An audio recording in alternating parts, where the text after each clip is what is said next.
Bismillahirrahmanirrahim. I would like to inform some information about me. My name is Abdishakur Abdullahi Ahmad Shasha. I live in Johar. I'm a journalist who works at City FM Radio and CNA Somali TV.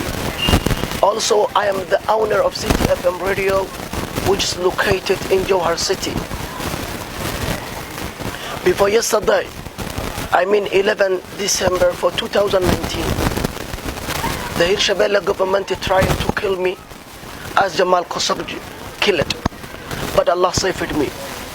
Also, they took my equipment of journalist, such my camera. They told me that they will kill me if I talk again.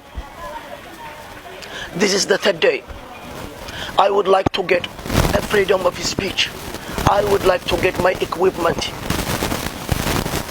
Just my equipment of journalist, such my camera, is in the office of the president of Hirshabelle State, Muhammad Abdul Wahab. I tried to get my equipment, and they told me that they will kill me if I wouldn't stop what I am telling. I am free. I wanted to get freedom of speech. I would like to inform the UN office, especially UNSOM,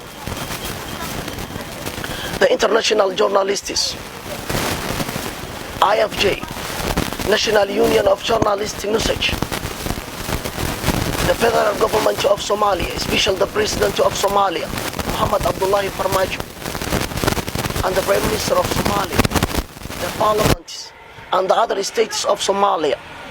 Also, the international human rights agencies.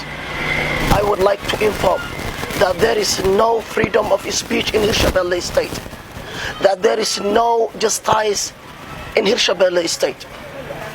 I am a journalist. I need to get freedom of speech. I need to get freedom of life. I need to get freedom of work. I will never stop to talk my freedom of speech.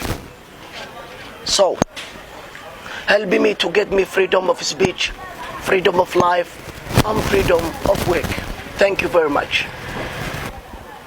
waxaan rabaa inaan idinla wadaago 11 December 2019 waxaan ula jeedaa daraad waxaa la isku dayay in la ii dilo sidii loo dilay Allah u naxariisto Jamal Khashoggi balse Ilaah ayaa iga badbaadiyay waa la ii jir dilay alaabtaydiina waxay dhex taallaa xarunta madaxtooyada dawladda Hirshabelle gaar ahaan xafiiska madaxweyne Maxamed Cabdi Waare waxaan codsanayaa inaan helo xornimo hadal xornimo nolol iyo xornimo shaqo waxaan doonayaa inaan ku noolaado Hirshabelle anigoo xor ah waxaan ahay wariye Soomaaliyeed kaasoo ka howlgala idaacadda City FM iyo sidoo kale telefishinka CNA Somali TV waxaan aad u danaynayaa oo aan jeclahay inaan helo xorriyadda hadalka waxaan ugu baaqayaa xafiiska UNSOM ee Soomaaliya madaxda dowladda federaalka Soomaaliya Maxamed Abdullahi Farmaajo iyo ra'iisul wasaare Xasan Cali Khayre madaxda maamul goboleedyada dalka hay'adaha u shaqeeya ama ka shaqeeya arrimaha xuquuqul insaanka